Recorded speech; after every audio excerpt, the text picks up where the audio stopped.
안녕하십니까. 한림부동산TV 황태성입니다. 박진수입니다.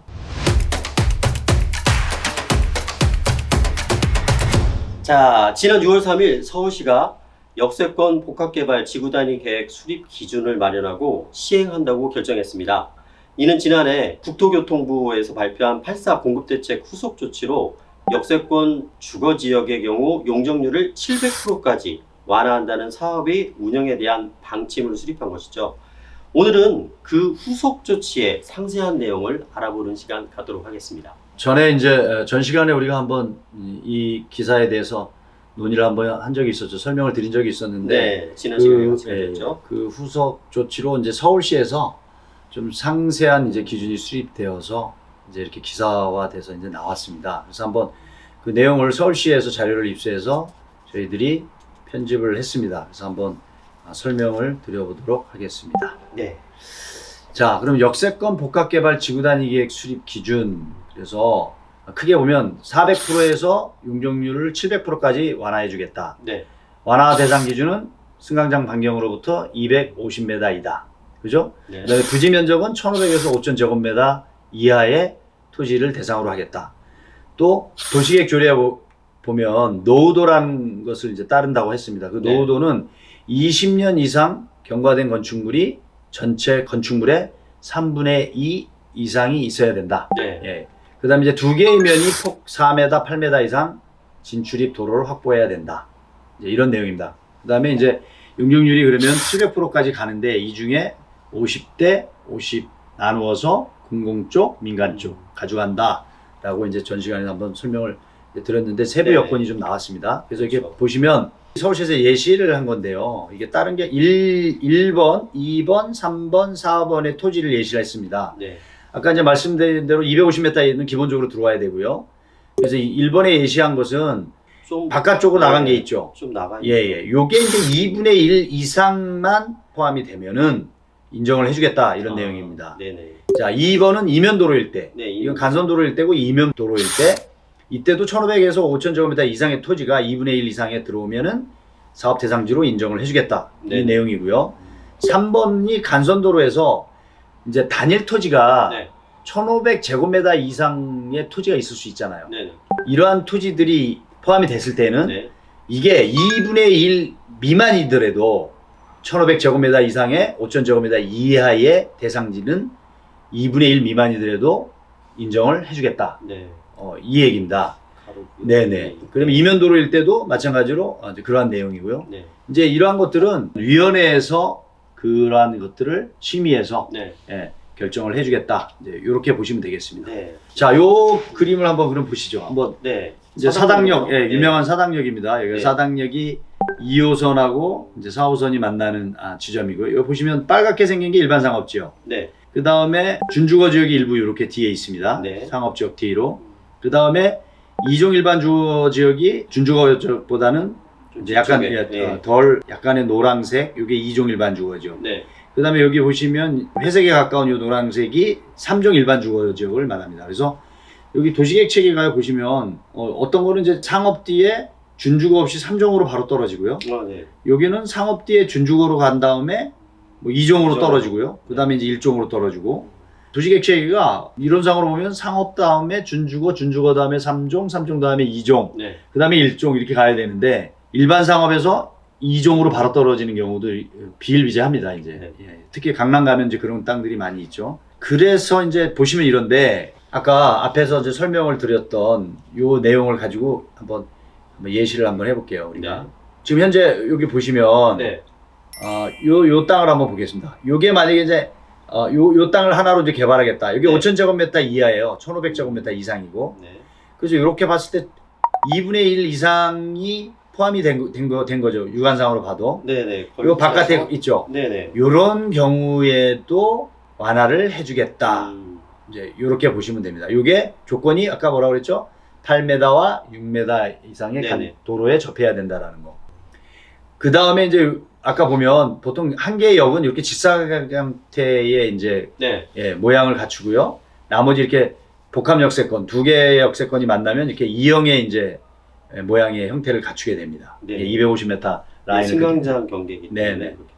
재밌죠. 이제 이런 내용, 이런 거 네. 보시면. 자, 그럼 이거 보시면 역세권 주변에 2종, 2종, 뭐 2종, 뭐 이렇게 다 접해 있어요. 이렇게 네네. 다 안쪽에 보면. 이러한 모양이고요. 이제 지구단위 계획 수립 기준, 이제 용적률 체계에서 기준 용적률이 아까 3종일 때는 250%, 네. 2종일 때는 200%에서 이제 출발을 해요. 네. 근데 여기 보시면 마이너스 20%. 마이너스가 있네요. 네, 요 내용이 있습니다. 네. 그러면 이게 무슨 내용인지 한번 볼게요. 그래서 이 마이너스 20%를 허용 용적률로 하겠다. 그러면 이제 상한 용적률은 네. 중심지 역세권하고 비중심지 역세권으로 이렇게 나뉘어져 있잖아요. 네. 그럼 중심지 역세권은 뭐고 비중심지 역세권은 뭐냐? 중심지 역세권은 네. 우리 서울시의 이제 2030 계획에 보면 권역별 생활권 계획이 있습니다. 네네네. 거기에 보면 이제 도심권이 뭐 서부권, 남부권 여러 가지로 나눠져 있는데 그 중에 중심지라 하면 1도심, 1광역중심, 1지역중심, 1주구중심이라고 그래가지고 다음 페이지 한번 보시죠. 네. 요렇게 해서 예, 예시가 되어 있습니다. 이게 보시면 색깔이 이렇게 칠해져 있죠. 이게 예. 네네. 저 빨간색은 도심을 말하는 거고요. 네. 그다음에 약간 주황색 같은 건 광역중심. 네. 그다음에 이제 청색은 지역중심, 노란 거는 지구중심. 음, 이렇게 이제 나눠집니다. 요 색깔 안에 들어오는 중심지의 역세권을 이제 중심지 역세권이라고요. 네. 나머지는 다 비중심지 역세권으로 보시면 됩니다. 그 기준. 이제 이해가 되시죠? 네네네. 그러니까 이건 이제 나중에 내 땅이 중심지 역세권이냐 비중심지 역세권이냐 그러면 이걸 찾아 들어가면 됩니다. 예. 네. 자, 그러면 아까 상한 용적률이 중심지 역세권에서는 최고를 700까지 허용해주고 600% 이하까지. 네. 그다음 비중심지에서는 600에서 500까지. 그래서 중심지와 비중심지 약 100%씩 차이가 납니다. 예, 100%가 차이. 예, 이게 이제 간선도로에 접했느냐, 이면도로에 접했느냐. 간선도로에 10m에 8m 이상 접해야 되고, 이럴 때는 중심지 역세권에서는 600, 560. 네, 560. 그죠? 예, 큰 도로에 접하면 600에서 700까지. 네. 요런 내용입니다. 네. 그 다음에 이면도로는 530에서 500까지. 네. 그 다음에 비중심지에는 430에서 400까지. 지금 100 차이씩 나네요. 그래서 밑에 예시도는 보시면 간선도로 변에 접했을 때는 아까 600에서 500, 그죠? 그 다음에 이제 이면도로에 접했을 때는 530에서 430%까지 완화해준다. 네. 이렇게 이해를 하시면 될 것 같습니다. 자, 그럼 다음 페이지 보시면 역세권 포괄개발 지구단위 수립 기준에 전에 한번 이거 설명을 드렸어요. 네, 맞습니다. 전에는 이제 이게 우리가 세상에 나오기 전이어서 기준 용적률을 250으로 놓고 네. 설명을 한번 이제 드렸던 게 네, 있는데요. 기억납니다. 그럼 왜 마이너스 20을 했느냐 앞에서 요 네. 부분을 좀 설명을 드릴게요. 요게 이제 마이너스 20을 하게 되면 230%부터 출발을 하는 겁니다. 네. 그러면 20%를 뭘로 해서 허용 인정률로 해서 주겠냐? 요 옆에를 보시면 이렇습니다. 이제 이것을 설계를 할 때 장수명 주택형, 그다음에 녹색 네. 건축물 에너지 효율 등급을 준수하거나 지능형 건축물로 준수를 하면 총 20%의 허용 용적률 인센티브를 주겠다. 아, 즉 이 얘기는 뭐냐? 네. 퀄리티 있는 건축 설계를 장려하겠다. 음, 그래야만 퀄리티 있는 건축물이 만들어질 거 아니겠습니까? 네네. 그죠? 그래서 임대주택이고 아까 인동간격이나 채광 방향의 이제 이런 부분들이 완화가 또 되거든요. 네. 그런 부분 설명을 드릴 텐데 그럼에도 불구하고 퀄리티 있는 건축물을 설계할 수 있도록 하기 위해서 이 부분을 둔 것 같습니다. 네. 자, 그러면 이제 상한 용적률 700으로 갈 때 50대 50을 민간이 활용하고 공공이 기여하고 네. 이렇게 나눠진다고 했죠. 그 자세한 걸 좀 다음 페이지에서 설명을 또 하겠습니다. 네. 예, 전에 이제 우리가 설명을 한번 드렸던 건데 여기에 이제 새로 생겨난 게 허용 용적률 인센티브 요거 20% 네. 준다는 거 아까 설명을 드렸죠. 네. 자, 그럼 민간 활용이 가져가고 공공이 가져가는 요 50대 50이 공공이 가져가는 50%에서 35%는 공공임대주택으로 가져가고 네. 공공시설이라 하면은 어린이집이라든지 사회복지시설이라든지 네, 뭐 시설들이 기타 등등 이런 시설로 이제 쓰는 걸 15%로 써라 이겁니다.